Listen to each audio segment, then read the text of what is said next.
All right, I think we're live. I am Drew Badger, the founder of EnglishAnyone.com and the English Fluency Guide. Welcome to another live video here on YouTube. And today we're going to talk, as always, about fluency and how to improve your fluency faster, how to learn words faster, how to get fluent faster, because we don't want to just learn the vocabulary, we want to be able to use it quickly as soon as possible. All right, so we'll give a moment for people to get in the chat. Hopefully people are here. Looks like we're working. All right. Wow, garizo no tiempo. Haro. Sashiburi desu ne. Nice to see you again. Ita is there. Ahmed is there. Chat is working on the phone. Fantastic. All right, this should be an interesting and entertaining video. All right, let me erase this quickly.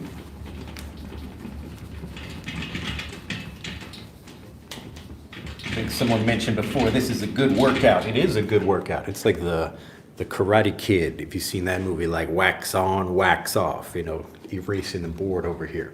All right, so I wanted to make this video because, of course, I always get new people coming to the channel and people wanting to know how to get fluent faster. We really want to help people understand things in English, use things in English without translating or thinking about grammar rules, that sort of thing. And so I thought I would share a quick story and then explain how. Really, this is a very simple idea. Very simple. It's so simple, in fact. Going to use these two circles here. Oh, Muhammad says it's 3 a.m. where he is. Sub Drew, nice to hear you. Let's go, says Ildar. Nice to see you again. It's 4 a.m. Look at everybody. Everybody up in the... Why is everybody up in the morning? Or do you just work? You work all night? What's the... Why are people up right now? You know, thank you for joining me anyway. Remember, you don't have to be in these videos live. I record them, number one, just so people can have them and watch them anytime. But number two, also to get questions. And so if you do have questions, you can ask them in the chat as well. So this is a really simple idea, and it's a combination. Well, actually, before I do this, let me tell you a quick story. So I was home last night, or yesterday, all of yesterday, and my daughters and wife, they were all out doing some shopping and stuff and going out and having a good time. I was cleaning around the house, so kind of summer cleaning. It was a little bit boring, but, you know, I like to clean, get things organized. And so one interesting thing that happened is I have, you know, a whole bunch of books and things, all of my toys for my kids. And I took them and I reorganized the toys. So they came back and the books were in different places and the toys were in different places. And they were like, wow, look at all these toys that we have. And the interesting thing was that I hadn't bought them a single new toy, but because I had taken their toys and put them in different places and now they could see some things, maybe they hadn't seen them in a while, or they see, you know, some books in a different place and now they think, oh, I want to read that book. You know, I haven't seen that before. So what happened, and this is applying directly to fluency, but it is a combination of old and new that gets you fluent when you're learning new vocabulary. So any vocabulary you're learning, usually what happens, there are kind of three different ways of learning vocabulary, and we'll look at them right now. Let me make sure the chat is still working. Yes, I think we're still working all right. Now, of course, be sure to like this video if you have not liked it already. I see 5 likes. Come on now. Like that video so YouTube will tell more people about it and help other people get fluent the native way. It'll make me feel better too. Oh, there goes another one. Yes, give me the likes. I love the likes. Yes, click the like, but click it multiple times, really. Tell YouTube, like, you know, as many times as you can. All right. So the 3 different ways of learning vocabulary. You have like the really good students over here. So we'll just say like our like kind of traditional, like we'll just call them good students. So a good student, you know, someone who can sit in the library for a long time and they can look through their textbook. They have a lot of patience. They can go through and they review the vocabulary. They're probably not going to become fluent in the vocabulary, but they will go over a word again and again and again. So these are people who will repeat this information. Yes, Simoy, if I'm pronouncing that correctly, you deserve likes. Yes, I deserve likes. Give me more likes. So good students over here, and I will just say most people over here. So most people on this side over here. So good students, they will take a word, like let's say I just put, I don't know, as an example, like the word a tree. And they will read that word again and again. They will repeat it. They will put it on a flashcard. They will memorize that vocabulary. But they are what I would call good students because this is typically what people do. Tomoko ohayou gozaimasu. Do you work? Are you working right now? Let me know. You should be working. You should be, it's like 10 o'clock. You should be working right now if you are, in a job or something. All right, so most people, yes, you have a bad handwriting. No, you would say you have bad handwriting. There is no bad handwriting. You just have bad handwriting. Actually, today, it's not so bad. You can read that. Old, new, good students. Yeah, good students. Also, this marker is really thick. Look at the tip on that. All right. Yes, also says like the fried star, good student always gives his teacher some likes. Yes. Oh, very good. Yes, Sunday. Okay. Hello. Do you have a course? Yes, you can click on the links in the description to learn more about those if you'd like. I'll come back and explain more if you have questions about that. But I just want to talk about this first of all. So again, just to review, a good student, what I would call a good student, a teacher likes that student. They can sit and study words. They might not get fluent. I want to, just because you are a good student doesn't mean you will get fluent. So lots of students, they learn and they study, but they still don't become fluent. Okay? And then you have most people who are always looking for new vocabulary. So this person sees the word tree, tree, and then they think, well, I already know that word, so let me go on to the next word over here, and we learn park, and then we learn cash, and then we learn something else. So most people are always interested in doing something new. All right, so their mind is always interested in looking for new information. They want to find something new. But the sweet spot, now this is a really great vocabulary. Actually, I would say instead of vocabulary word, it's a phrase, but what we want to call the sweet spot. Yes, or keep quiet, the handwriting, yes. So the sweet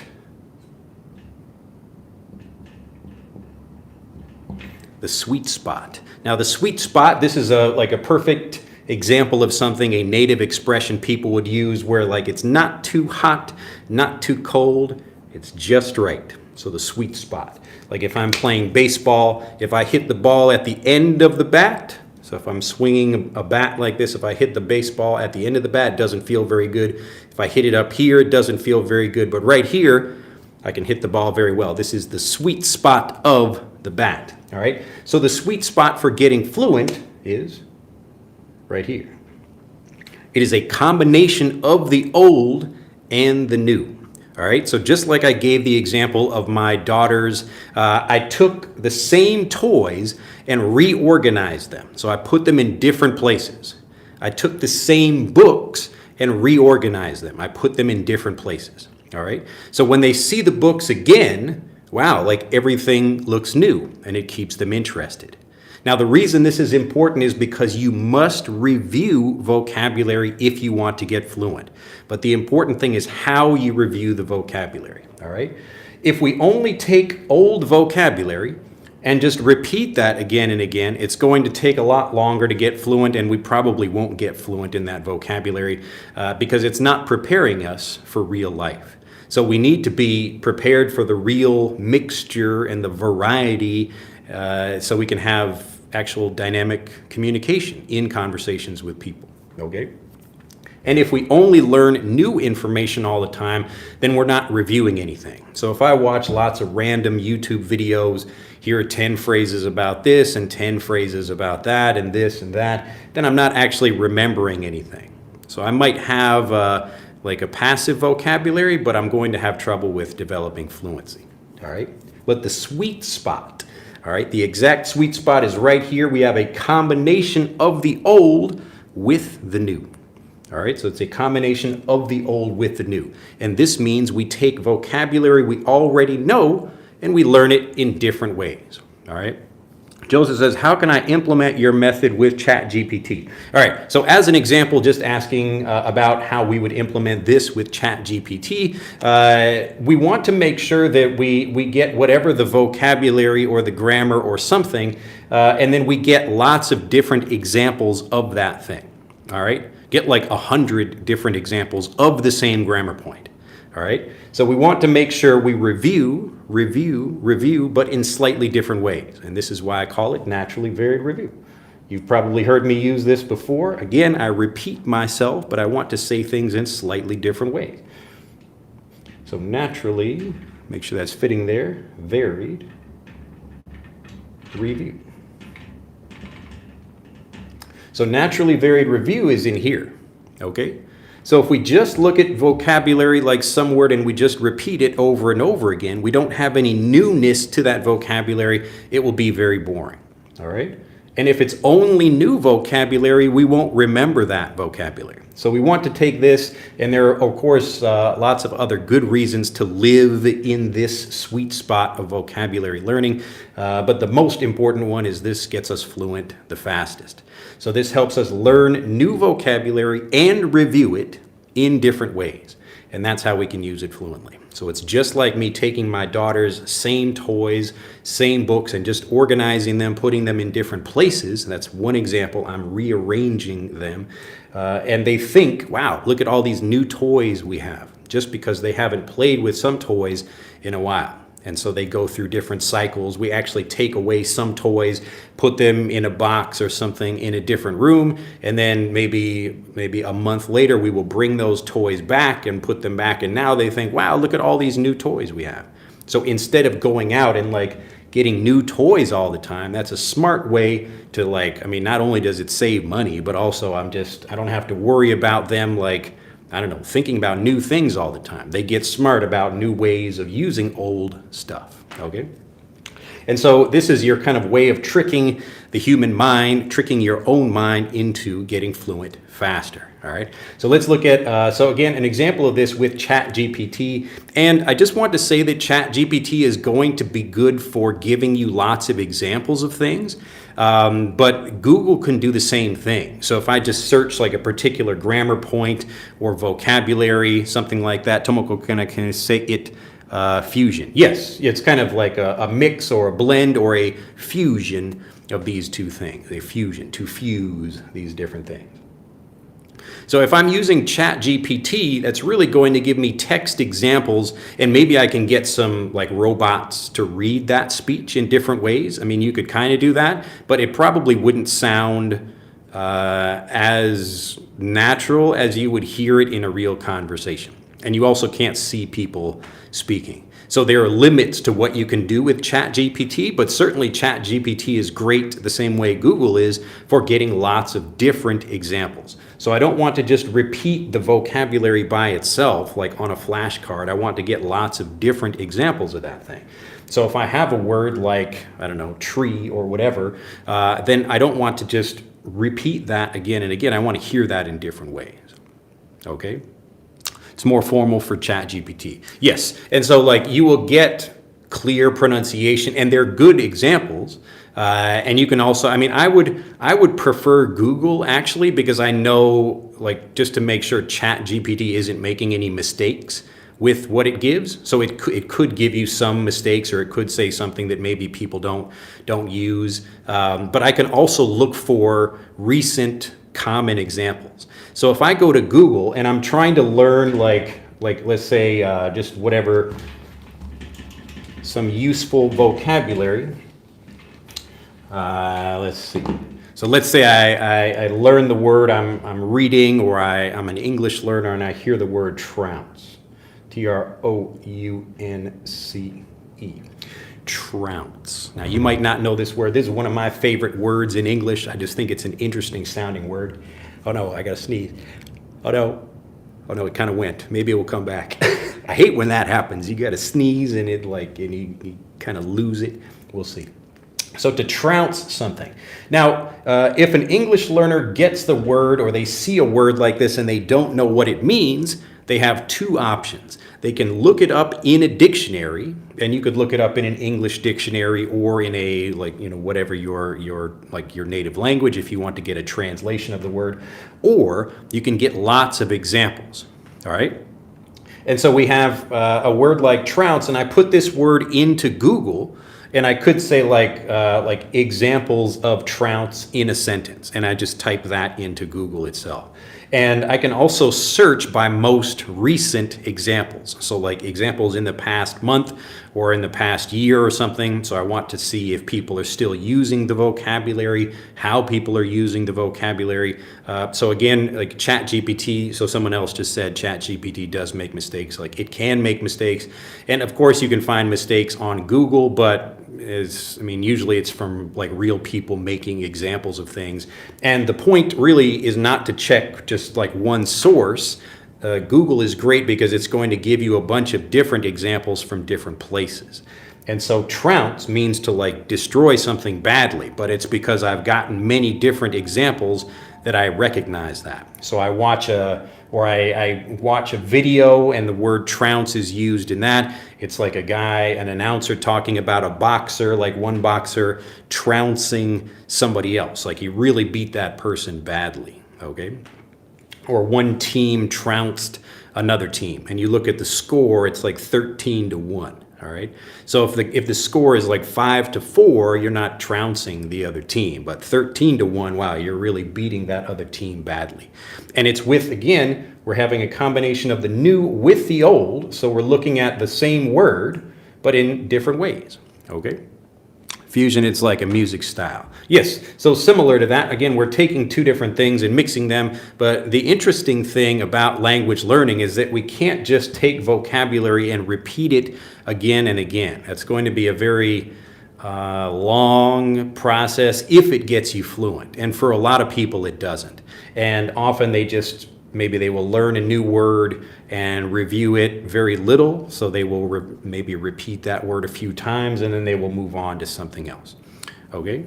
But hopefully this makes sense. So I wanted to just make this video very quickly. I'll answer questions for people as well if they have them. But the secret here, again, is the sweet spot for vocabulary learning. So if you're learning whatever, it could be pronunciation, grammar, vocabulary, all of these things, you get them by reviewing. So you take something new or you make something old, make it new. Okay, so if I get like some new vocabulary, I want to kind of make it old for myself by reviewing it in different ways. And the same thing, if I have some old vocabulary, I want to make it new by, let's see, alloy. Well, yes, again, you could have like, I don't know what you would call for this, but it's just a blend of these two different approaches. All right. So the only way to keep it fun and fresh without you getting bored is to make something new. But if it's only new, then you're not going to remember anything because you will learn one word, not review it, and then move on to something else. Remember that how you learn is how you speak.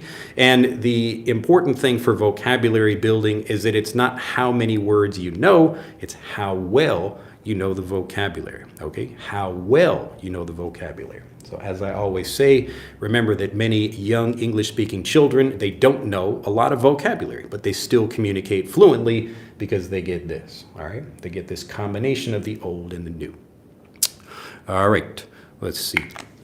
Now let's go back and answer some questions. This is not really a complicated idea, but it's something that people need to be reminded of because, again, they either are doing like one of these two things as they learn. Either they are only doing kind of the old way and they're trying to learn stuff and force their brain to remember it, or they are only just getting lots of new vocabulary and they're not reviewing anything. So that's why they're not becoming fluent in that vocabulary.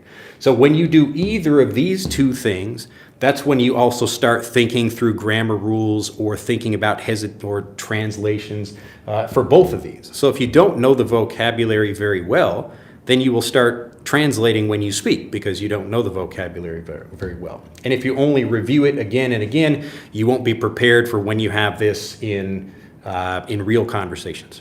All right.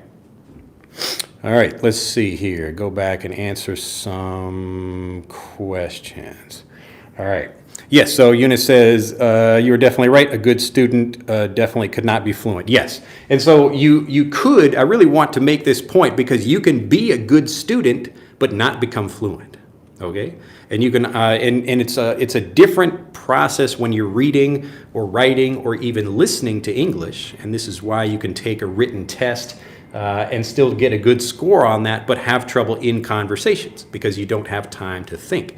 You need to just respond automatically and correctly. So last night, actually, in the evening, so after I had done all this cleaning, I went out with my wife's uncle. So I hadn't seen him in a while. We hadn't gone out, but it was great. And so I'm sitting there having, a conversation with him in Japanese all night. We went to another place after that, and I was speaking more. And I'm not thinking about English when I do that. And they were actually asking me about that. They said, "Are you thinking in Japanese?" And I said, "Well, I'm thinking in Japanese, but I'm actually not really thinking that much. I'm not actually planning what I want to say. I'm just responding to what you guys are talking about. But I'm not getting stuck in my head thinking in English." All right. So when you're communicating confidently and fluently, it's because you're in this sweet spot. You've reviewed the vocabulary enough to use it without thinking, to use it automatically without hesitating, without translating, that kind of thing. All right. So let's go back and answer questions and see if anybody, let me know if this does not make sense, all right? It should be a pretty simple idea. We want to combine the old with the new. So you should know, based on how you're learning, there's only really 3 approaches. All right, so either you're trying to be a good student and review things, but you're not getting enough variety, so maybe it feels a little bit boring for you, or you're still not getting fluent because you're not actually getting the variety you need, or you're just learning a bunch of new stuff because you're always interested in something new, and then you still don't recall that information when you get fluent. And then the third option here is the sweet spot, where we want to take something old and new, combine them together to review things in different ways. All right. Okay, let's keep going here. I was just joking because can't read. Can't read Arabic, unfortunately. It would be an interesting language to try learning, though. All right. Ashley said, "I've started listening to audiobooks. After just 20 hours, I can see my progress, especially vocabulary." Glad to hear it. How is your fluency coming along? I often recommend people don't just listen to a bunch of audiobooks. They should pick something shorter, and that you should kind of get focused on a particular word or phrase or grammar point, whatever, so you can become fluent in that. And then you move on to the next thing and then get fluent in that one. So if you're listening to audiobooks and you're not becoming more fluent, you should focus more. All right, it's the same idea here. So if you keep listening to new audiobooks, but you don't go back and get any review of that information, you will improve a lot. You will learn more vocabulary, but it might not make you fluent in that vocabulary. So just be careful with that.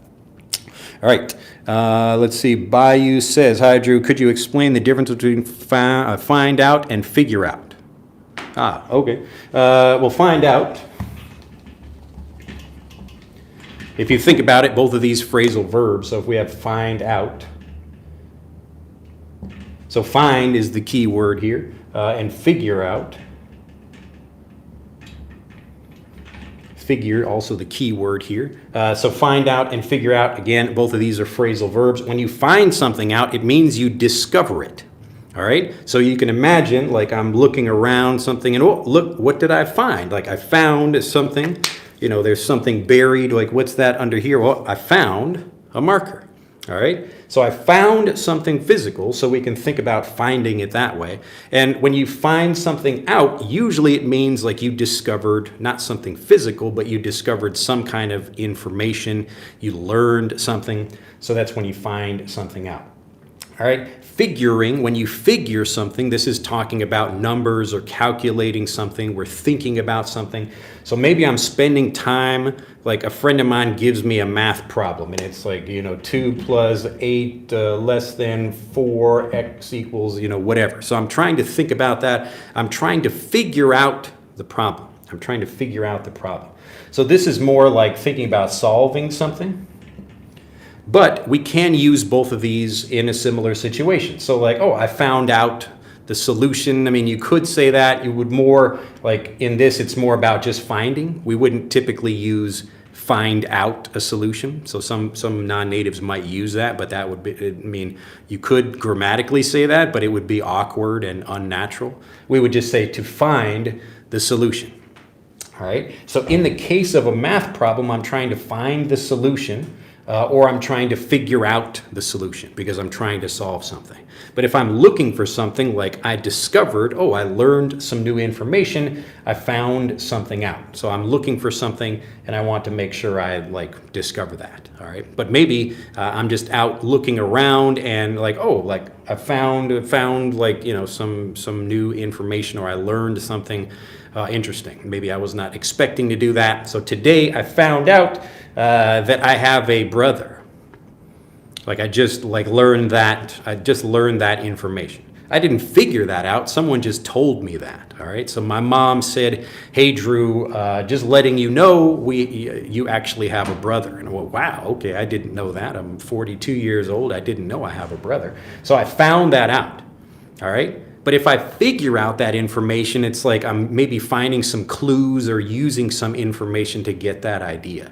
So maybe my mom says, like I hear her saying, "Hey, like, you know, we should tell Drew about something." And I'm like, huh, like, okay, what is there? Maybe there's a secret or something. What's going on? And I hear different people talking like, yeah, I hear like there's another person in the family that Drew doesn't know about. And so I'm like, now I'm trying to figure out what the solution is. So I'm trying to solve a problem because I've got like a math problem here. I've got some pieces of information and I want to figure out the solution. Okay. Hopefully that makes sense. All right. Let's see here. All right. All right, we got that one. Why are you telling me for standing up, says John. I haven't got any work which is worthy of doing. What does that mean? All right, Mahmoud says, can you add an organized playlist from beginners to advanced levels?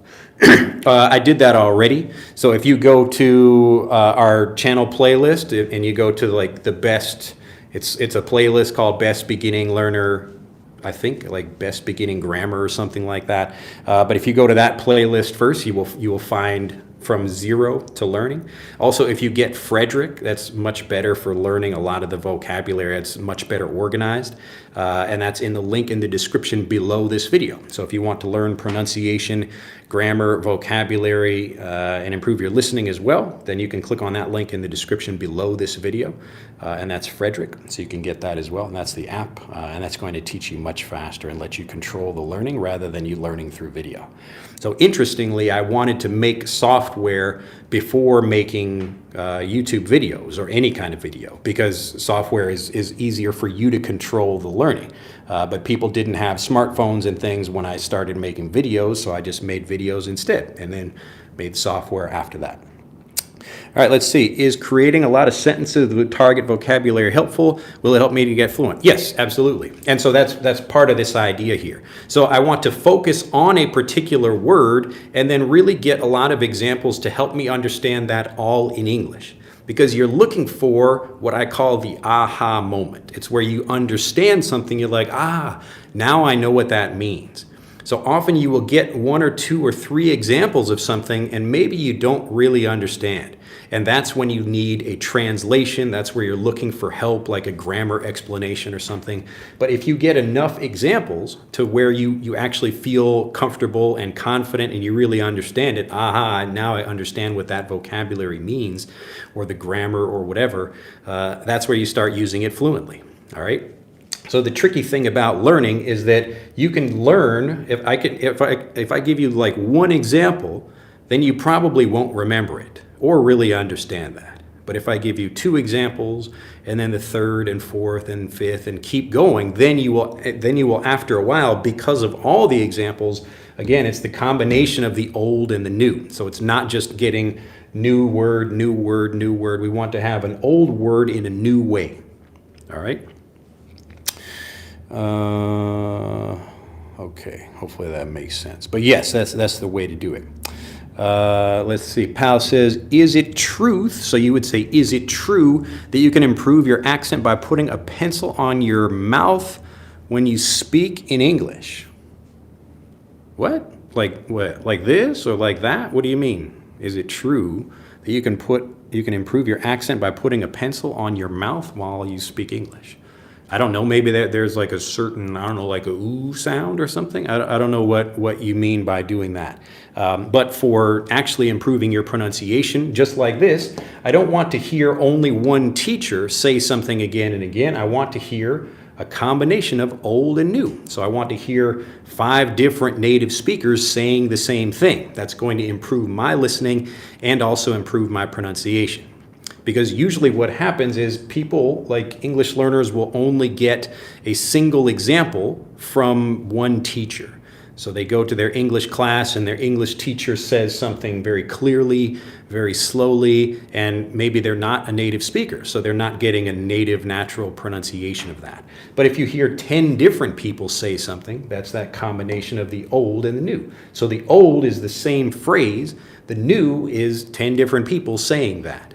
It's the combination of the old and the new. All right, Joe says, and what about old-fashioned words? Is it worth learning them? Because I like to read books, e.g. Like Edgar Allan Poe, but sometimes I find very formal and literal words. Yes, it just depends on what you're interested in learning. And lots of people still read old books like Shakespeare or Edgar Allan Poe or other people like that. And you will also learn a lot of like the kind of origins of some words. So Shakespeare created a lot of vocabulary. So you can learn a lot of vocabulary that way too. Eunice says, can we say to figure out a problem or to figure out a solution? Are both correct? Yes, well, I mean, you would say to figure out a problem would mean more that you realize you have a problem. But you would figure out a solution, meaning you solve the problem. So again, to figure something out means like you have usually some information, like some clues, like if I'm doing a math problem, like it's like 2 plus y equals 3. So I need to figure out the solution. I have some information already, all right? If I just get a math problem that's like x plus y equals z, I mean, there's nothing to figure out because it could be anything, really. It could be like 1 plus 1 equals 2 or 3 plus 3 equals 6 or whatever, all right? So I can't really figure something out. But if I have some information already, I've got some clues, now I can figure out the solution, all right? But typically finding out usually means you just like discovered something, maybe there wasn't like some work, all right? But when you figure something out, remember figuring means you're spending time trying to solve something, you're doing some work. But when you find something out, you just kind of get information. Someone tells you something or you discover something like that. Does that make sense? All right, so that you could use these in a similar way, but like they are actually quite different.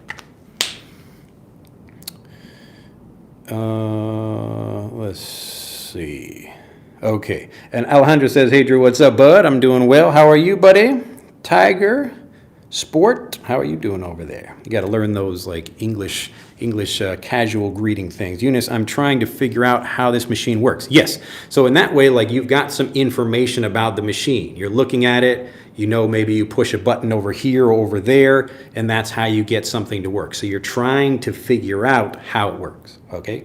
So you're not really trying to find out how it works. To find out means like maybe you would like hear that from somebody else. Someone else would tell you about that. But to figure it out is like you're looking at the clues or information you have and trying to get the solution from that. All right, and also I will be grateful. In this case, you would say I would be grateful because you're talking about something in the future. So I would be grateful if you answer the following question. Should I focus on one word a day or deep learning of more words is also fine? You don't have to have like a system like that. The point is to get to the aha moment. If I learn a new word and I understand it immediately, then like now I got it. All right. But if sometimes it's a new grammar point, maybe it's tricky because it's different from what I usually do, then like maybe I need to think about it in a different way or spend more time. So it just depends on the individual word or phrase. I haven't given this example in a while, but I'll give you an example of, yes, so the eureka moment. Maybe some of you, if you have been following me for a while, you will know this example. This is my favorite example of the aha moment.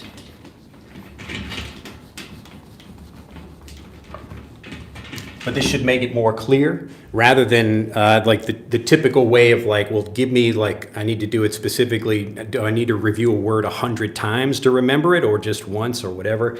It depends on the word, all right? So let's look at this. Like, let's say, this is my favorite example for giving the aha moment. If I'm going to teach an alien language, so let's say I'm going to teach you the numbers in an alien language.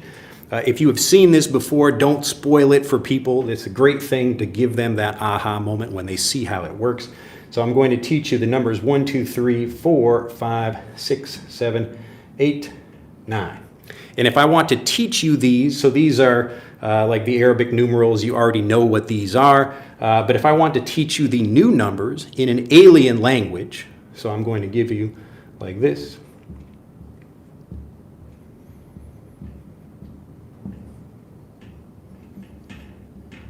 And I'll try to write those very neatly. So now I will give you maybe 10 seconds to see if you can memorize these, and then I will give you a quick quiz about that. So do. Go ahead and see if you can remember all of those examples, and then I will give you a quiz for that. 5, 4, 3, 2, 1. All right, I'm going to erase it. All right.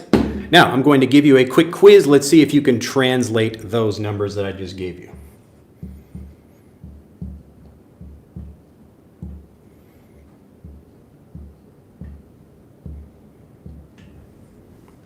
Can you translate that?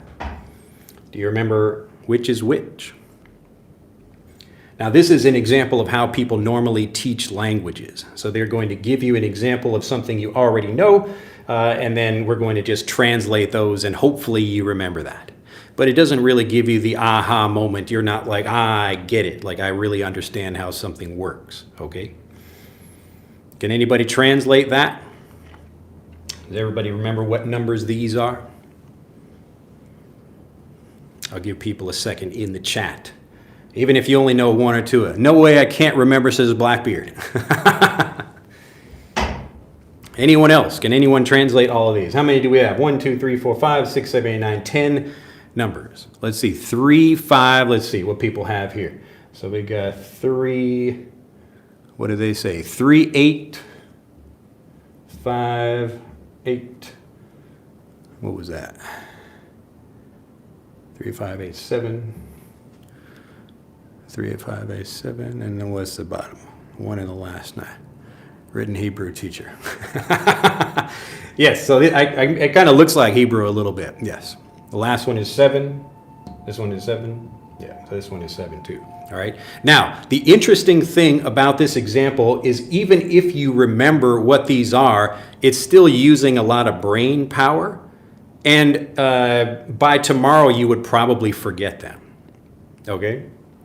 So 7 is interesting. It kind of looks like a number 7. Okay? And so you might take some time to think about what these numbers are.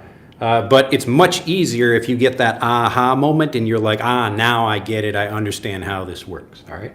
So let me do something again. We're going to leave these up here, actually. I'll just tell you what these are. So anyone remember what this one is? It's going to be 8. It's going to be 3, 2. And then we have 9 right there. All right. So this is not Hebrew. This is just, I can't write Hebrew. I don't know Hebrew. But this is, again, an alien language that I just made up for this example. All right. So if we go through here, you'll notice like, oh, look at that. Like some of these are the same. If you can remember one, like, oh, that's 7. It kind of looks like a 7. But if we look at these, I'll put the numbers back up here. So here we go.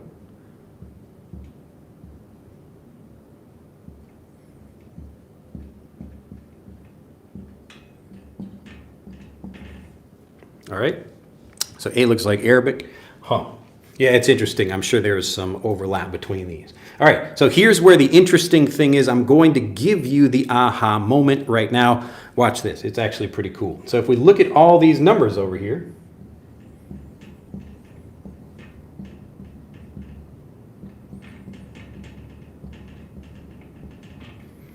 Do you see it?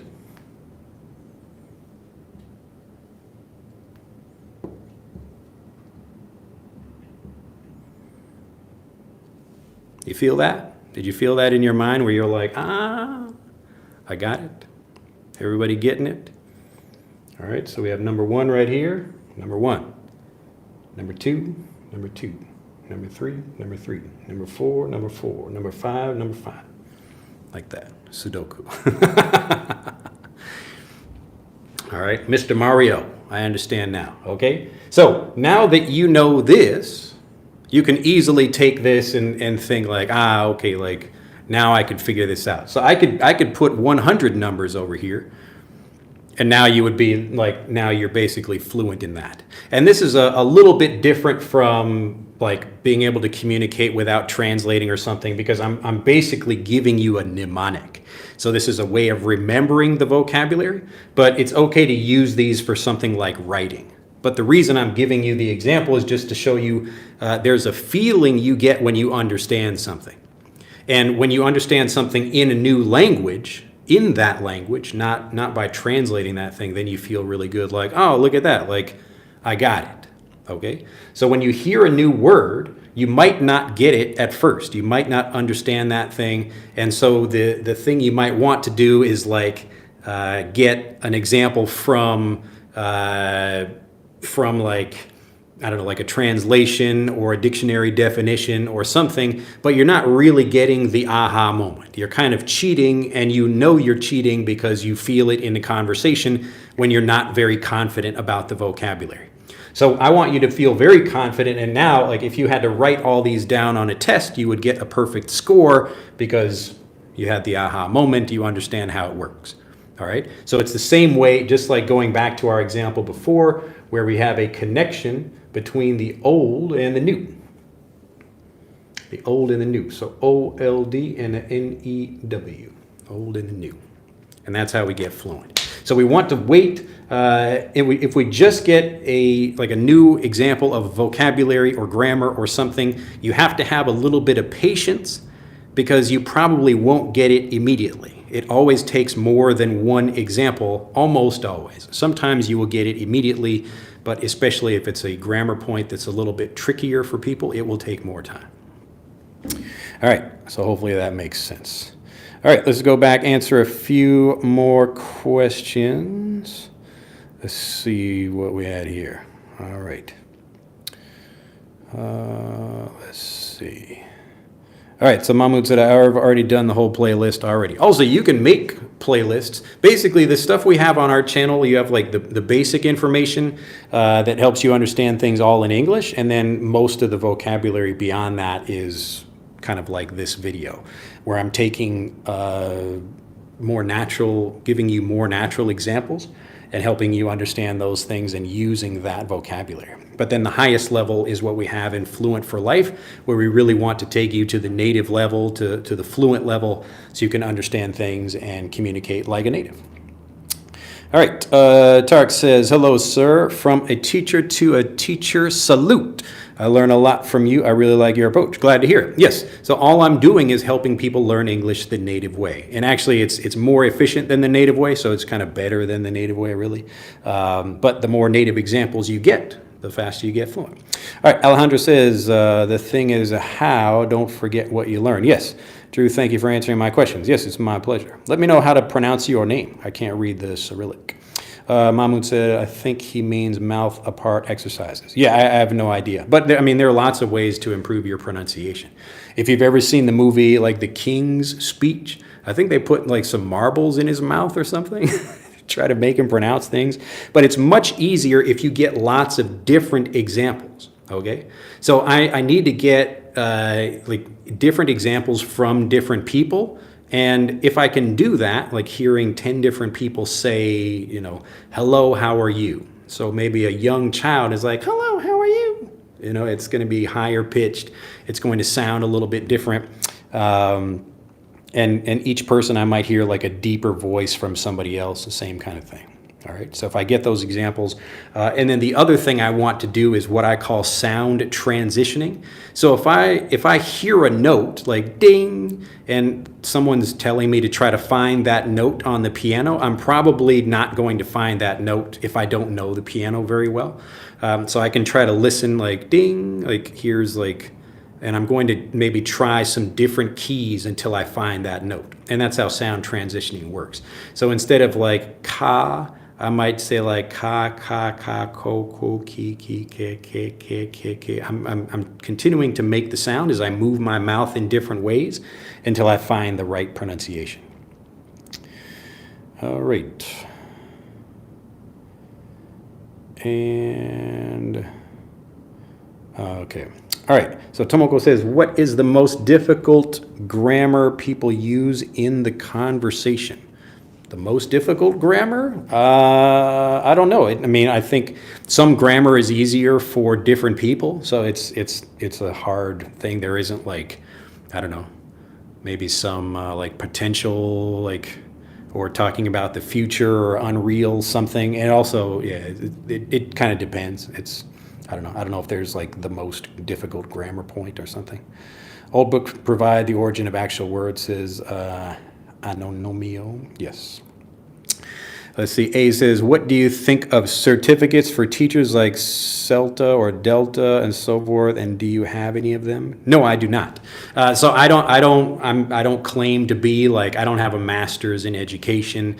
My bachelor's degree is in philosophy, actually. But I know how to teach people. And so teaching is like actually getting people fluent. And that's how I can get myself fluent, get my kids fluent, and all the people who watch my lessons. And so, like, for learning to have a certificate in teaching, I think, I don't know, I would imagine a lot of them it's like getting a master's in teaching. It's still probably teaching people the traditional way. So I thought I don't need to get a certificate to teach people the traditional way. I'd rather teach people the way that I actually get fluent in languages. So I don't know much about certificates, and I don't have them myself. Let's see. Apparently it's called the pen trick. It's used for your tongue to get a fluent mechanical movement and speaking. I don't know, something like that. All right, well, I don't know. Search on YouTube for that. Why I forget many words that I know when I talk with anyone. What can I do to figure it out? Yes, using that word figure out again. So the reason you forget vocabulary is either because you've just taken some old vocabulary and studied it, you've tried to repeat that, or you only get new vocabulary. So the people who forget vocabulary or they can't use it confidently and fluently, it's either one of these two groups. But the people who remember the vocabulary, is hearing the, oh no, the sneeze. Ah! Oh no, it left me again. Oh my goodness. So those two sides, I'll draw this a little bit bigger for you.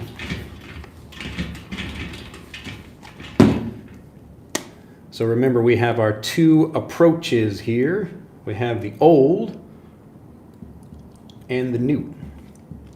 So whenever I hear people saying, hey, why do I learn words but I can't remember them in conversations? It's usually because you don't really review that vocabulary. So you're only getting the new. All right, so this is where you forget words. All right. So over here, you might remember the vocabulary, but you're probably not hearing it well in conversations, because people will pronounce things differently than what you have like in a classroom or in an English lesson. So even my lessons right here, even these kinds of videos, this is where I'm speaking more slowly and clearly so you can understand what I'm saying. But it will be different from how people actually pronounce things in real conversations. Okay. All right. Pardon me as I go back and read all over these over. So Fawad says, I am following you and understand all the words you said, but I have trouble in talking. How do I solve this problem? Again, look at this. Like these two circles right here, this is everything. It's like a very simple way of explaining and understanding this, but either you're not getting enough review and variety, so you're not getting enough new information if you only study old stuff. And this one, you're not getting enough review. All right, so both of those things by themselves, just learning a lot of new vocabulary isn't going to help you get fluent. You need to review that vocabulary so you can use it well. That's the secret. So Tarek says, I believe figuring out something would involve thinking rather than finding out, which would involve, yes, yeah, that's what I was explaining, yeah. So Ahmed says, I am great in listening. However, I have an issue. Can you give me some advice? Probably you mean speaking. Yes. So like if you're good at listening, but you're not getting enough review, that means that's what you're going to have that problem with not being able to communicate. Blackbeard says, no way, I can't even remember. Oh, okay, you're talking about the example. Okay. All right, everybody's understanding though. All right, Drew, that was a clever method and pretty simple. Glad to hear it. All right, Tapal says, how many phrasal verbs should someone learn with ha moment and everything to be able to use naturally in real common situations? All right, remember that there's two different things. One is the specific vocabulary, and the other is like how much vocabulary you know. But remember, you get fluent in individual words and phrases. So I could teach you, like here's a phrasal verb right here, take off. So I took off the cap, all right? So take off the cap. So we begin, now you have like, you take like a word like, so take off. And now, so that's a new word, let's say that's a new phrasal verb for you. But we also want to combine it with the old, meaning we need to review it in different ways. So I can take off the cap, I can take off my shirt, I can take off my hat or my hair or something like that. I can take off, like if I can run, like right now I'm taking off. Bye-bye, it's time to take off. So I'm leaving in that situation. And so you hear like all these different related examples of take off, and that's how you remember it. And then you become fluent in take off. All right? So it's not like you need to know 352 phrasal verbs to get fluent. You get fluent in each phrasal verb as you understand it. So maybe one phrasal verb, you know it fluently, you can use it fluently, but another phrasal verb, maybe you cannot. And another one, maybe you cannot. But each individual one, it's like, check, yes, I got that one. No, I don't understand that yet. Yes, I got this one, but no, this other one I don't understand yet. So you would want to go back and review these in different ways until you understand what they are, until you get that aha moment where it's like you burn something into your mind. Now I got it. Okay? So don't worry about the number of phrasal verbs. The point is just to get the information and learn it, so you understand each individual one. Okay. Trouncing example of aha moment. Yes, so right there. So when you understand something, like when you learn a new word, you can either get a definition or a translation, or you can get lots of varied examples. And that's how you understand it in English. All right, do you mean after the aha moment I will be able to extract words with ease during conversations? Yes. So when you feel like now I got it, you still might like maybe need some review, but the aha moment that's like 90% of it, because the understanding is what lets you use something fluently, like when you really understand something well. Did I get a cold? No, I didn't get a cold, but I think I have like an allergic reaction to something. It might be dusty in here or whatever. Also, I was cleaning all my room yesterday and it got really dusty in there, but I'm not sick right now, no. I'm feeling good. All right, let's see. And by the way, my name is Petro. Okay, like Peter. Okay, gotcha. Yes, and like that's the interesting thing about like the Cyrillic, right? It's like why? It's like the N is like a P and the P is like an R, and then we take the things and switch them all around. All right, anonimo. Wait, I'm gonna get this. Anonimo. Okay, anonimo. Do you believe it is necessary to move abroad to an English-speaking country to speak fluent English? No. All right. But why? Why is it not necessary to do that? Let me give my reasons over here. All right, so the question is, do you need to live or do you need to move abroad to become fluent? So no, my answer is no. So number one reason is, so lots of people, so do this. So lots of people live in English-speaking countries and do not get fluent. And don't get fluent. All right? And the other example, I mean, I could list even more, but the two main ones are there are lots of people who live in their native country and don't move to an English-speaking country and they become fluent. Okay, so we have the opposite. We have two of these things. Like, for example, me here in Japan, I have many friends who have been living here longer than me, like 20 years, 30 years living in Japan, and they still can't speak very well. It's not living in the English-speaking country or whatever, like in my case, being in Japan, that gets you fluent. Immersion isn't what gets you fluent. It's actually understanding each of these individual words and phrases and grammar points that gets you fluent. And as you get fluent in each one of these things, if you watch little kids, this is what they're doing. They're getting lots of naturally varied review, lots of understandable messages from their parents. And because they hear all these things, that's how they get fluent. All right, so it's not where you live, it's how you learn that gets you fluent. So don't worry about living in an English-speaking country if you don't live in one already. All right. So when I became fluent in Japanese, like I had been living in Japan trying to study. I was like a good student, you know, practicing every day, reading and writing and everything. And for a year, I couldn't speak Japanese any better. I was still really frustrated. But when I started learning like a native, so I started learning Japanese as a first language. That's a little bit more clear than saying learning like a native. But when I was learning Japanese as a first language, that's how I got fluent. All right, I want to learn professional medicine words. Any suggestions? I would look for that specific information. You can probably find it on YouTube.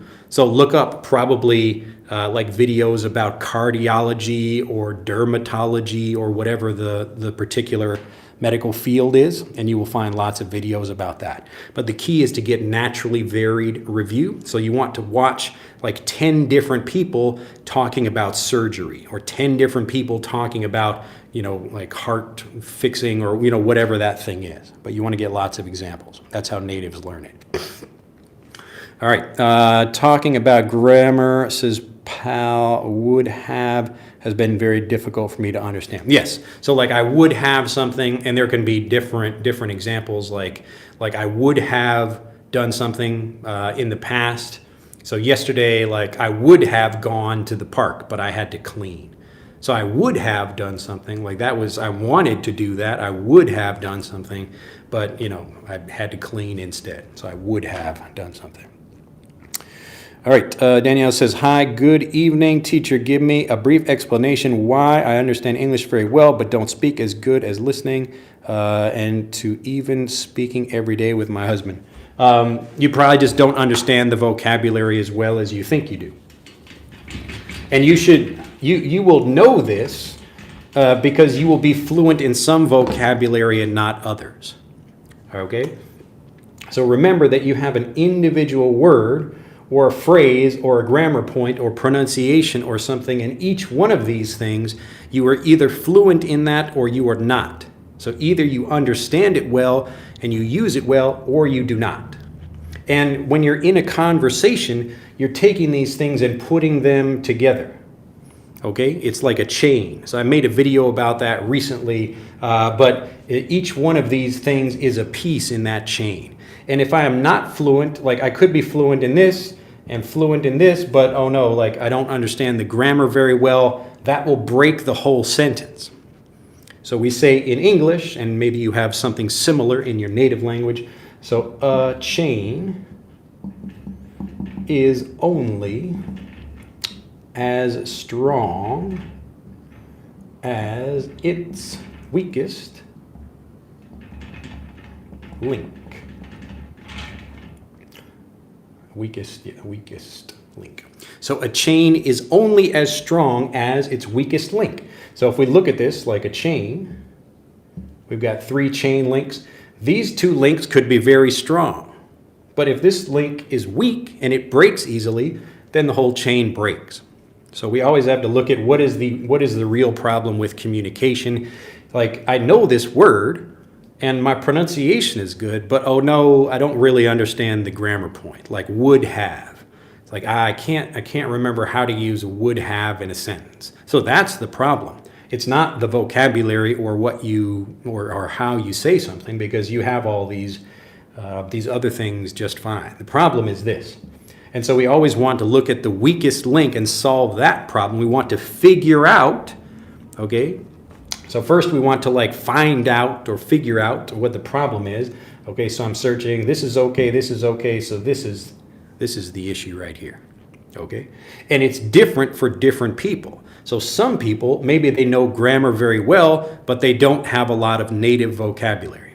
Okay, or maybe their grammar and their pronunciation is fine, but something else, like they can't hear very well, they're bad at listening or something. So you have to find for you what this thing is, but you become fluent in individual words and phrases as you learn them. So you don't get fluent in English, you get fluent in little pieces of it, little phrases or vocabulary, grammar points, pronunciation. But as you learn more, you start like, look at that, now I'm filling up this whole thing, and now I can say I'm fluent in English. But we say I'm fluent in English, but what you really mean is you're fluent in a lot of these pieces of it. And most people don't know the whole language. So here we have, so native speakers, they know maybe this much of the language, and this much they do not know. So most of the language they don't know, but they speak fluently for this information here. Okay? So that's how it works. So if you know information but you're not using it fluently, you have to think, where am I getting stuck? You have to figure that out, to figure out where you're getting stuck. Okay? So is it my vocabulary? And you can do this even on an individual sentence or an individual word if maybe you're not pronouncing it correctly.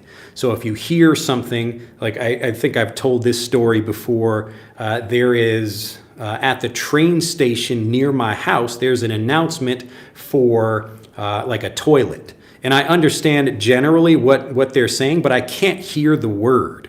And so I was like, what are they saying? And like I was really trying to listen very carefully, and I just couldn't hear what the word was. And so I asked my wife, I said, what is that? And she was like, that's like tamok tekitoide. And I was like, okay, now I understand what they're saying. And after my wife says that, now it's actually clear what the announcement is saying. And this is an interesting thing about language learning, where like our expectation that changes what we're getting from like the other person. So even if we speak clearly, like I could be a learner of English and I'm speaking with a native speaker, if they think I don't know a word, then they won't hear that word. It's an interesting thing about like the psychology of that. All right, I'm talking about this too much, but hopefully this makes sense. So if you're in a conversation or you're trying to speak, there is usually the specific problem, and you can figure out what that is, to figure out what that is. You hear I'm using that naturally varied review. I'm trying to give lots of examples of figure out, okay? So you're trying to solve that problem, find whatever the problem is. And once you do that, then that's when you can start speaking fluently. So fluency comes from understanding something very well, and then you can just use it without thinking. That's how it works.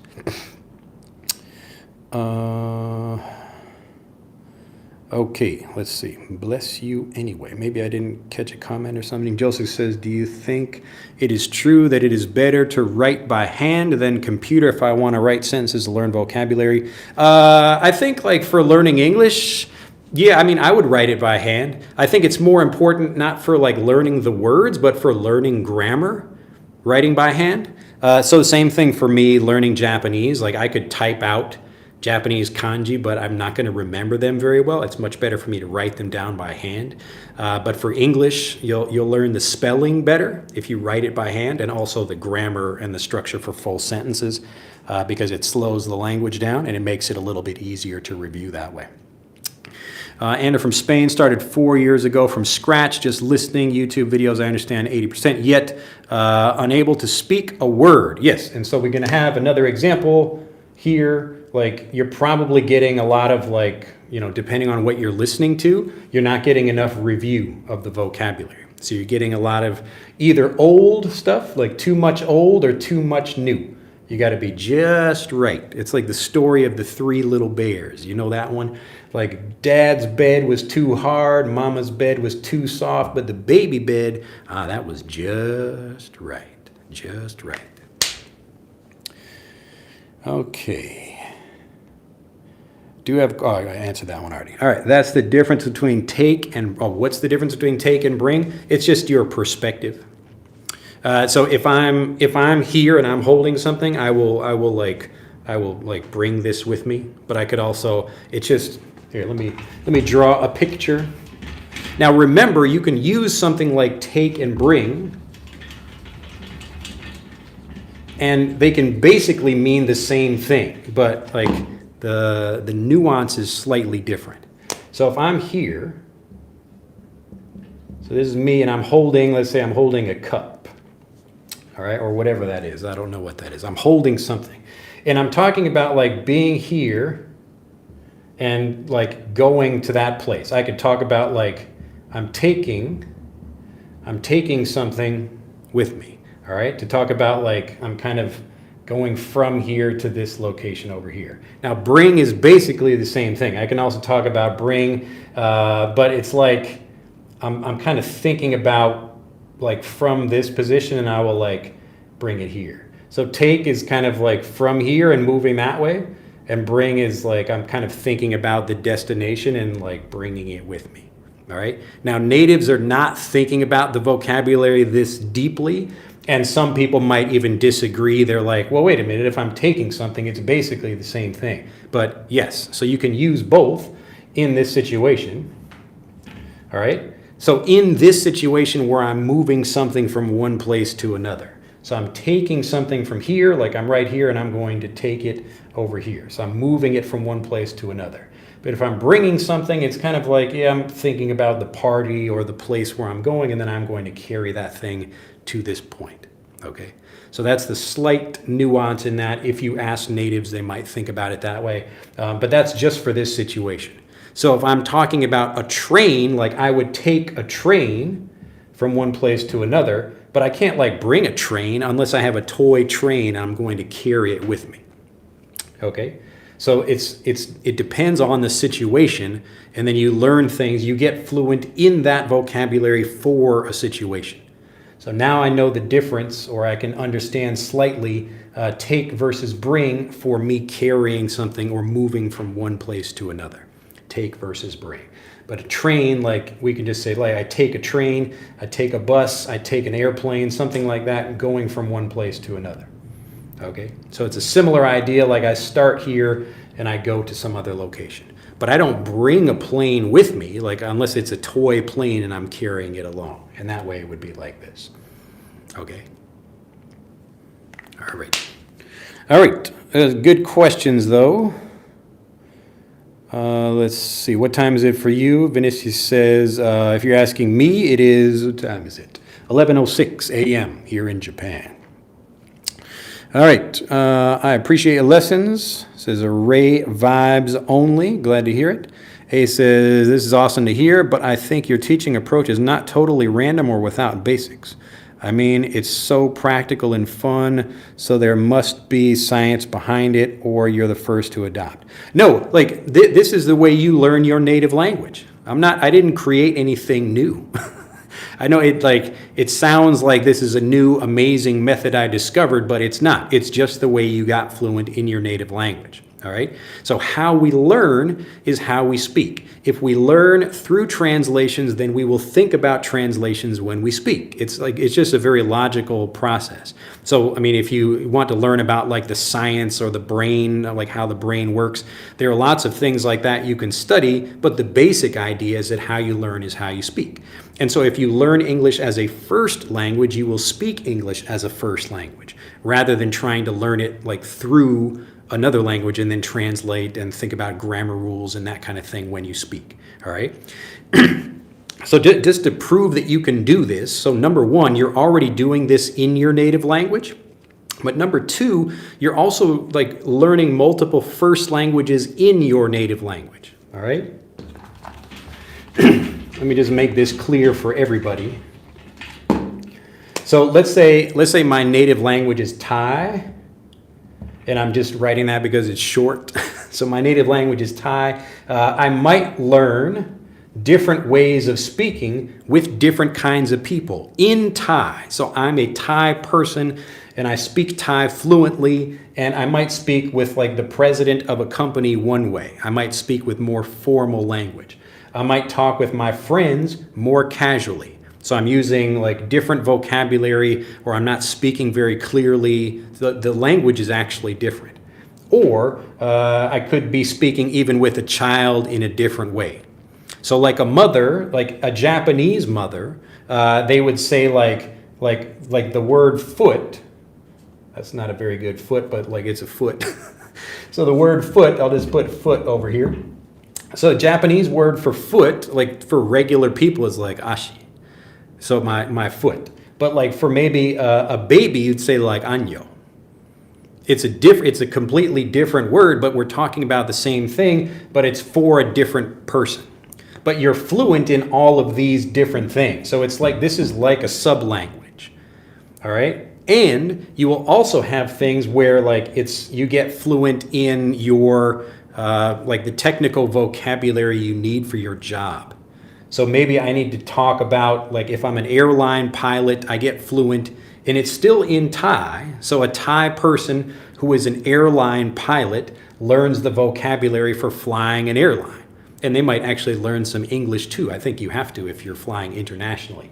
But again, like that's getting fluent in this specific vocabulary that other people don't know. So like a baby doesn't know airline pilot vocabulary, or maybe your friends don't know it, or maybe your boss at some other company doesn't know that. But you get fluent in each of these things.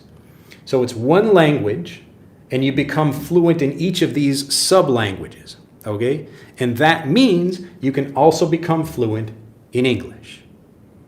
All right? So if you know Thai, that's your native language, and you learn all of these, the only difference is you learn these as a first language. So first language, first language, first language, first language. But wait a minute, now English is a second language. Why? There's no logical reason to do that. They're all first languages if you learn them as a first language. Okay? So you get fluent in this one, fluent, fluent, fluent. But this one, oh no, you're not fluent in English. Why not? It's just because you learned it as a second language rather than a first language. Okay? Hopefully that makes sense. So I'm not claiming I made any special, like special method or anything like that. This is just how you got fluent in your native language. All right, pay attention to keywords. Why people use the word therefore instead of so. It's just another word you can use, All right, Mikhail says, with all respect. Whenever I hear with all respect, I'm gonna hear some problems. Here we go. When you invite anyone to learn foreign language as a first language, you miss to mention that when you stepped this way, you weren't the complete zero in Japanese. Well, so what happened with me learning Japanese is like I came to Japan and I started learning it as a second language. So I didn't know any Japanese other than like a few words before I came to Japan. So I arrived in Japan and I thought, oh, now I'm in Japan. Now immersion will start to transform me into like a native Japanese speaker or whatever, or a fluent Japanese speaker. But that didn't happen. All right. Now, if I'm taking like regular classes like I did, I tried doing that, but it didn't get me fluent. So I was learning the language, but I wasn't developing fluency. That's the difference. And for this method, it doesn't matter if you've already been learning English for a long time. So what I'm doing usually for the people who watch my videos, they've been learning English for months or years. So they understand a lot of English, but they're not communicating fluently. And it's because they've been learning English for many years as a second language rather than a first language. So we have to retrain, we have to change their brain to start learning English as a first language, and that's how they get fluent. All right? Hopefully this is making sense. So it doesn't matter if I had already been learning some Japanese already, like, so what? Lots of Japanese or lots of English speakers have been learning English for years and they still can't speak. If you look at the chat in this video, the same questions I've been asking, it's people who are like, hey, I know a lot of words, but I can't speak. And so it doesn't matter if they've already been learning. That's like the point of this video is you can be learning a language, but learning a language doesn't make you fluent in that language. It's only if you really understand the language like a native, that's when you can start using it fluently. All right, that's a good phrase though, like with all due respect, with all respect. All right, Danielle says, thank you very much. Bruno says, hey, Drew, just got here. Hello, everybody. Pal says, can phrasal verbs be used in a formal conversation, like when you answer, yeah, so you can use like, I will, like, yeah, you can respond with phrasal verbs. It just, look at the communication you're getting from the other person, kind of model that. So if the other person is being very formal, then you should probably be formal too, but it depends on the situation. Psychotic American Teacher is back. My boy, Drew. How are you, buddy? I'm doing excellently. Let's see. Do you know Vaughn method? No, I don't know what that is. Grab, bring, take, all the same. Yes. So you can use those things in different situations, but like the nuance will be a little bit different. So if I grab something, it's like I'm making some kind of motion. Let's say there's an object right here. I'm walking. So as I move, at this point I grab that thing and then I bring it or I take it. So at this point here I'm grabbing and then, okay, I'm going to bring or take. Okay, so they're slightly different. It's not like grab doesn't mean bring or take. It just means you're like, it's that moment where you connect with something and then you can take it with you or bring it with you. All right, so be careful. And the reason I go into detail about little stuff like this is because, you know, it helps you understand it like a native. You're like, okay, like I could grab something, you know, and in that I can have like a physical thing too, like I grab this marker. So I'm walking, this marker is on my hand, I walk by, I grab it, now I bring it with me, or I take it with me. All right, so I could grab lunch, same thing. So I don't like physically like grab the lunch and take it, it just means usually I'll like eat it kind of quickly. All right, lots of interesting questions today. Let's see. So grab is like pick up. Yes. So you can grab something, but I can grab a person and I'm not like picking them up somewhere. I'm just like holding on to it. Or if I'm on a train or a bus and there's a little pole for me to hold on to, I can grab that thing. I'm not moving it anywhere. I'm just holding it to grab something. All right, so this is why we really want to understand words, and we understand words better as we get more examples, okay? So when you only get one example or you get a translation of something, that's where you're like, I thought I understood, but now I understand better. So it's more examples, the naturally varied review. Again, we have something old, something new, we combine them together, get lots of examples, and that's how you get fluent in that vocabulary. Okay, so grab a cup of coffee with you, bring a cup of coffee with you, most likely the same. No. So if I'm at home, I can bring a cup of coffee from my house. But if I grab a cup of coffee, like the cup of coffee is somewhere and I'm either going to get it or maybe like I pick it up at my house or I pick it up at a coffee shop. So these are slightly different things, okay? Grab and bring or take. So grab, again, doesn't mean movement. Okay. All right, let's see. Yes, so in my native language, we have a baby language too. Yes, I mean, everybody does that. All right, let's see. So Tomoko says, thank you so much. It's my pleasure. Is it got fluent or became fluent? You can use either one of those. Both of those are fine. All right, brain is like a sponge that needs a soap input to work properly. Actually, you don't really need soap for a sponge. A sponge just like sucks up stuff automatically. But yes, I suppose you could put some soap on it. So Ishmael says, Drew, you are such a powerful guy. I've learned a lot from you lately. Glad to hear it. All right, you are one of the best teachers we have in our lifetime. Ishmael from Zimbabwe. Let's see, from Bangkok, Thailand. Having fun with learning English with you, sir. Glad to hear it. Ashley says, I'm curious about this one, Drew. Why, you would say, why do some people or why don't some people care? All right, so for both of those. So why do they care or why don't they care? So much about the ways of learning. Just doing their studies in English, they get very powerful English. It would depend on the person, I guess. I can't make a claim about what other people are doing. But typically, if you're becoming fluent, it means you're getting lots of examples and helping you, and those examples are helping you understand the language so you can use it fluently. That's usually what happens. Like very, very rarely would someone only study a textbook and then be prepared for real conversations. I would I would be very surprised if I saw someone do that. Like they're by themselves in like just a small house or studying at their desk, and they read a bunch of like textbooks or something like that, or even like actual novels or something, if they're able to teach themselves the language and understand that, and then still be prepared for real conversations. And one reason it would be difficult is because the pronunciation is going to be different. You need to get examples of people actually saying things. So I would be surprised to find somebody like that. But if you know somebody, maybe it's possible. All right, Josh says, thank you so much. Glad to hear it. Thank you for coming in our lives. You are such a miracle, and we love you. Well, wow, you guys are too kind. Well, thank you very much. Do click that like button.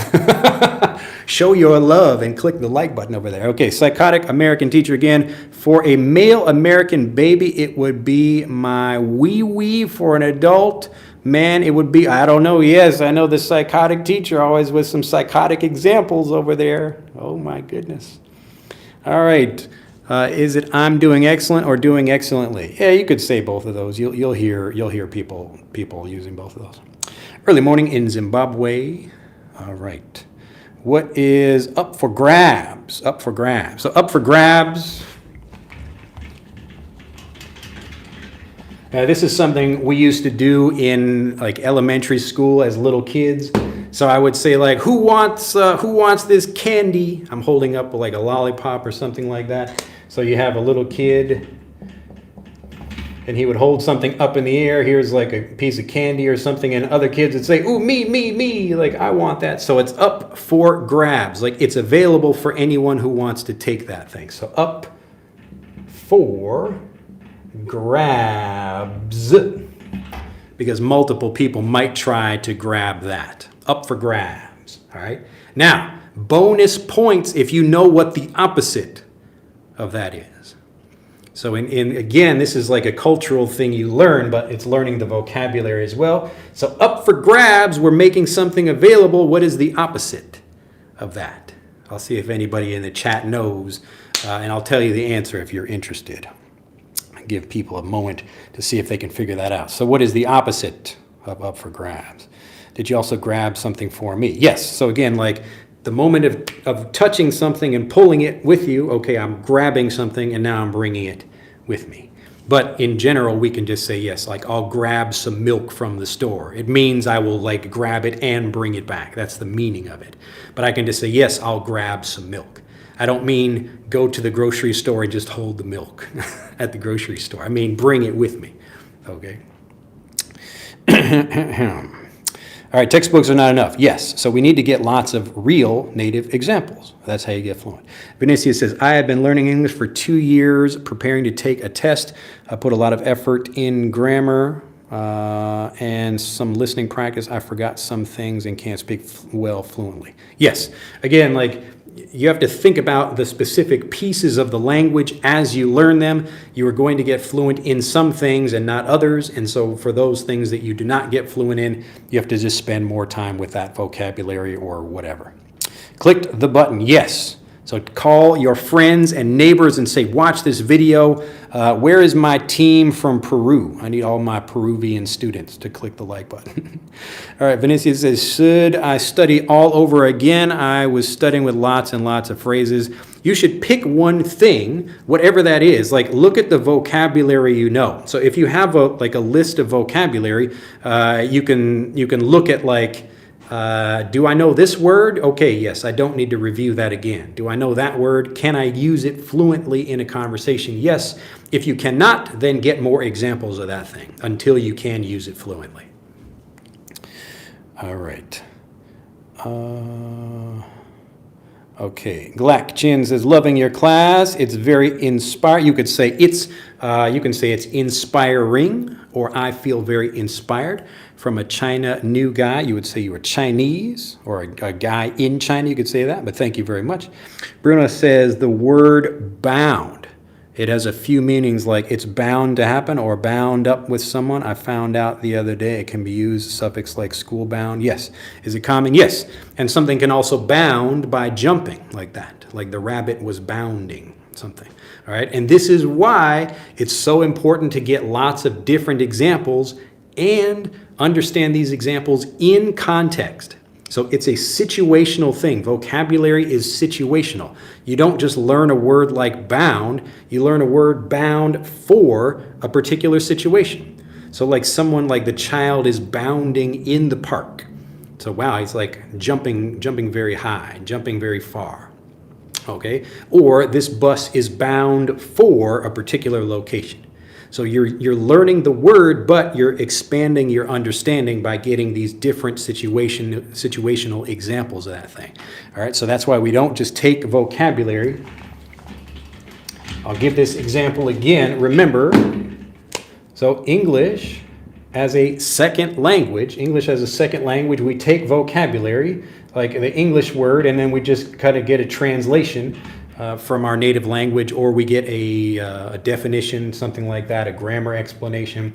But in English as a first language, which is what I teach, so English as a first language, so we hear like an English word, but where do we hear that?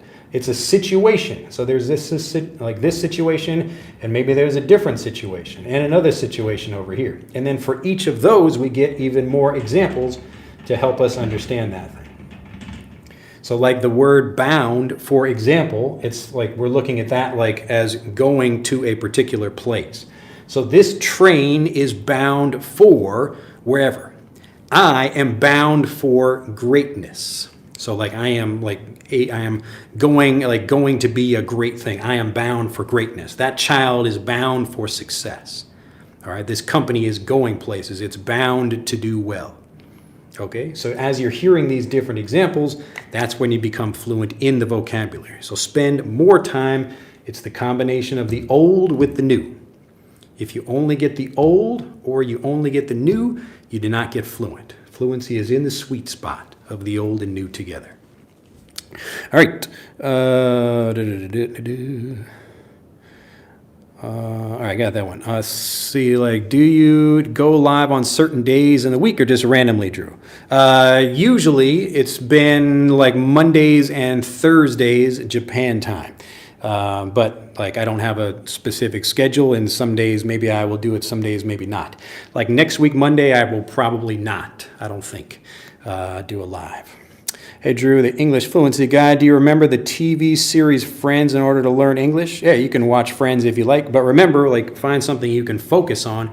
An episode of a TV show might even be too much. It will give you a lot of information if you don't have a lot of like information before that. So it takes a while to get all the information for understanding things like a native. There are many pieces of that. Milton says, hey teacher, what does off the wagon mean? That's an expression for like if you're drinking and then you stop drinking and you fall off the wagon again. Now anything like that, you can just Google an expression. The best kind of questions I can answer for people is like nuances or other things like that you can't just get a Google for. All right, I think these charming words, you haven't heard it from your best friend's a miracle. Out for grabs. No, that's not what we say. Vanessa says, thank you very much. Yes. And I am happy that I got to visit your stream. It is 5:20 a.m. in Ukraine now. Night shift did my a favor for the first time in my life. You could say did me, yes. So the night shift did me a favor for the first time in my life. How often do you go online? As I just mentioned, about 2 times a week, but it depends. We'll see how that goes. And I think I will probably make more short videos of the clips of these videos. Ishmael says, what will be the best method of learning to get rid of an accent? As I mentioned earlier in this video, where you're getting lots of examples from different people. So if you hear 10 different people talking, and even if they're not saying exactly the same thing, some of the words will be the same, and you can hear how they pronounce words differently. So I've given an example before about a woman that my family, we would go to her house when I was younger, and she is from the southern, I think she is from Georgia in the United States, and she would say, y'all want some pie? Y'all want some pie? And the kind of clearer English is like, would you all like some pie? Like the pie to eat for dessert. Y'all want some pie? Y'all want some pie? And so if you hear lots of different people saying something, then it becomes a lot easier to understand that. All right, Eunice says bound equals walk and run plus jump. Yeah, again, like rather than getting a definition, like type it into Google or like just like go to Google image search and you'll see like probably some different examples of that. But yes, it's like for that example, for bound to do something, it's a little bit different. But like, yeah, like to bound is like to bound. All right, y'all want some pie? Yes. On the wagon means that people a long time ago used to ride a wagon, a horse, and go to rehab to get sober. There probably wasn't rehab when people were riding horses and wagons. I don't know if that was a thing back then or not. All right, Vanessa says, is it possible to get by in Japan just speaking English? Yeah. I mean, people do, because lots of people come out here and don't speak. And many Japanese people, they will try to speak English and they will make an effort to do that. Actually, Japanese people, they will speak English if you don't speak any Japanese. They will make that effort, but they will feel very shy about using Japanese or using English if me or anybody else if you start speaking Japanese.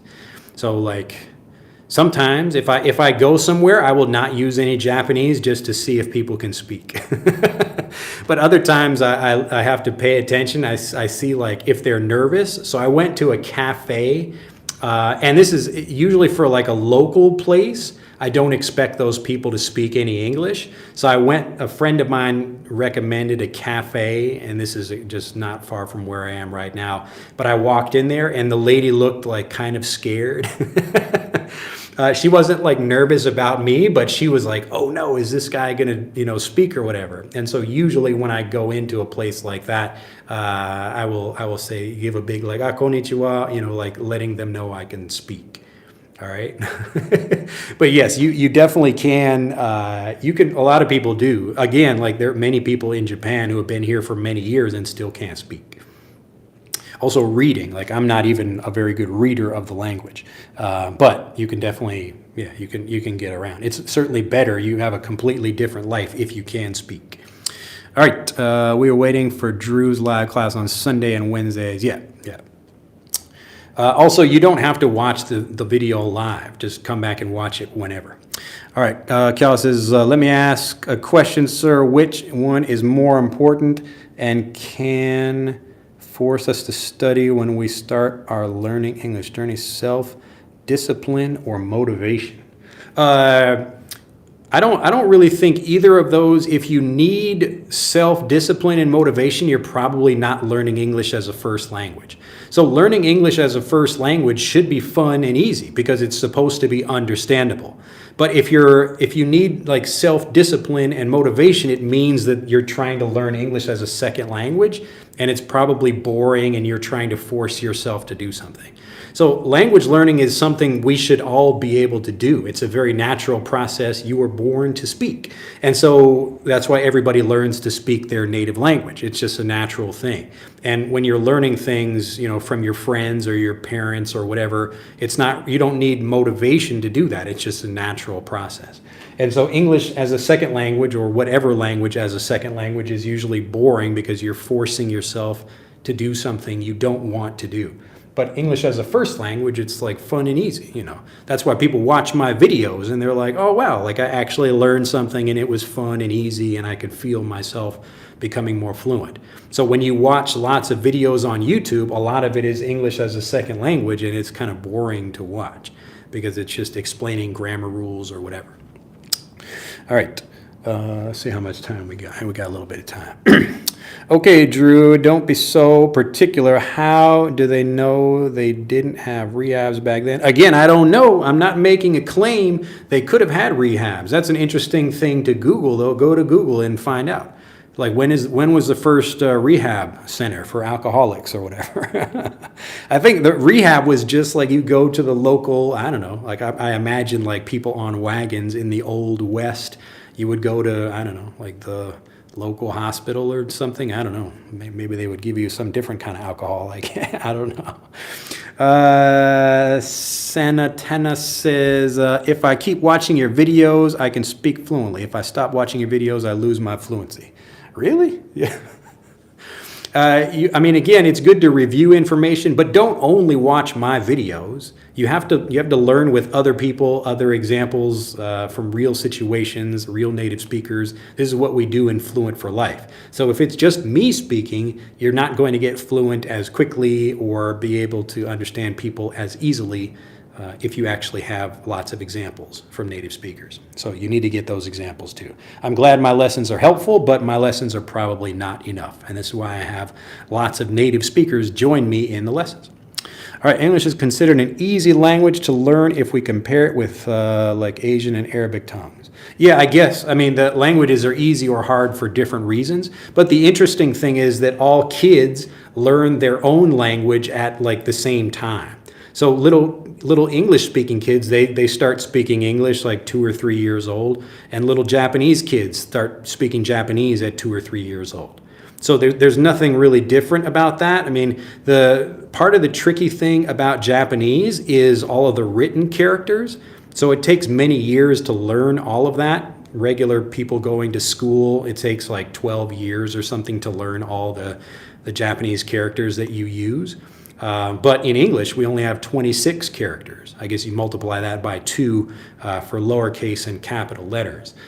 So there are some easier things and difficult things. But the interesting thing is that if you learn as a first language, logically you should start speaking it, and you should be doing it much faster than even natives are doing it. Ishmael says, we'll introduce these lessons to many people. You would say as many people as I can. Glad to hear it. These lessons are so helpful. Yeah, you would say they are so very helpful, or you can just say like, yeah, you wouldn't put the much in there. I like the concept of reviewing and ownership. Yeah, you want to get to the point where you feel like it's your language.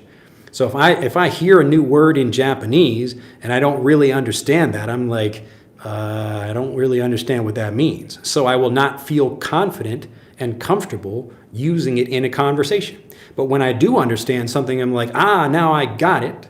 Then I can feel confident about using it. So there is a little bit of speaking practice you need, but it's like the understanding practice is much more important. Drew, when I have an opportunity to think my English is fluent, writing, for example, however, the problems begin when I start speaking. Yes, because these are different skills. So you can read and write and understand things, and also the way you have to think about the way the brain works. So as an example, if I ask you, like, tell me 5 famous actors, or even give me like 10 names of famous actors, your brain is like, all right, now I'm starting. You can feel the effort goes up. I'm thinking like, who is a famous actor, like this person and that person. Maybe you can think of 2 or 3 people, and then you have to think a little bit harder. So that's if you're trying to recall information. But if I give you pictures of actors and just say like, touch the picture of the person you like, you can do that in 2 seconds. It's like ding, ding, ding, ding, then you're done. All right. So recall, where you're trying to remember something, is a different skill than recognition, where you like see something and you recognize it and you can make a choice. So if I go to a restaurant and they've got like pictures of all the food, I just choose which one I want. It's very easy for me. But if I go to a restaurant and they're like, what would you like? Then I have to think about it. I'm trying to recall or think about what I want. It's a different process. So in an actual conversation, you're trying to recall and remember information rather than just recognize it. All right, so these are different skills. All right, and do you have any suggestion for candidates while interviewing some companies? You mean if you were trying to interview for a job?